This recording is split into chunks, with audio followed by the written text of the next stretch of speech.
हरियाणा के रेवाड़ी जिला के मॉडल टाउन थाने के लॉकअप में बंद हत्यारोपी विनोद की संदिग्ध परिस्थितियों में आत्महत्या के मामले ने पुलिस प्रशासन को कठोर कार्रवाई करने के लिए मजबूर कर दिया। शनिवार रात को अदालत में पेशी के बाद विनोद को उसके साथी आरोपी सन्नी यादव के साथ थाने के लॉकअप में रखा गया था। रविवार सुबह करीब 4:07 पर सीसीटीवी फुटेज में सामने आया कि विनोद ने कंबल की कतरन फाड़कर लोहे के जाल से फंदा बनाकर आत्महत्या कर ली। उस समय लॉकअप में मौजूद सन्नी चादर ओढ़कर सो रहा था और उसे घटना की भनक तकने लगी।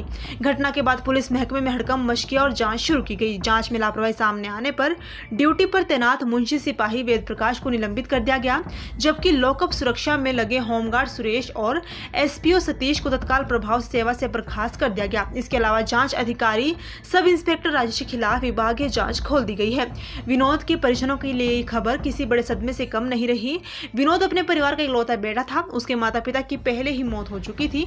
पत्नी कैंसर की मरीज है और उसका इलाज कराने की पूरी जिम्मेदारी विनोद के कंधों पर है। इसके अलावा उसकी 2 छोटी बेटियां भी हैं जिनका भविष्य अब संकट में पड़ गया है। विनोद के रिश्तेदार शुभम ने बताया कि विनोद के चले जाने के बाद पत्नी का इलाज ठप हो गया है। यदि सरकारी मदद नहीं मिली तो बेटियों का पालन पोषण और पत्नी का इलाज असंभव हो जाएगा। परिवार ने सरकार से मुआवजे और सहायता की गुहार लगाई है ताकि बच्चों का भविष्य सुरक्षित रह सके। पुलिस रिकॉर्ड के अनुसार विनोद और सन्नी को 3 सितंबर को मिंडा कट बावल रोड के पास राकेश वर्मा की हत्या के मामले में गिरफ्तार किया गया था।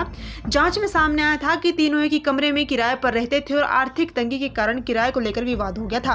मकान मालिक ने कमरा खाली करवा दिया था, जिस कारण विनोद और सन्नी राकेश को जिम्मेदार मानते थे। 2 सितंबर की रात शराब पीते समय विवाद बढ़ा और दोनों ने मिलकर राकेश का गला घोंट दिया और पत्थर से हमला कर उसकी हत्या कर दी थी। डीएसपी सुरेंद्र श्योरान ने कहा कि हत्यारोपी की मौत गंभीर लापरवाही का नतीजा है, इसलिए ड्यूटी पर लापरवाह पाए गए पुलिसकर्मियों पर कठोर कार्रवाई की गई है। प्रशासन ने साफ किया कि सुरक्षा और अनुशासन में किसी भी तरह की चूक बर्दाश्त नहीं की जाएगी।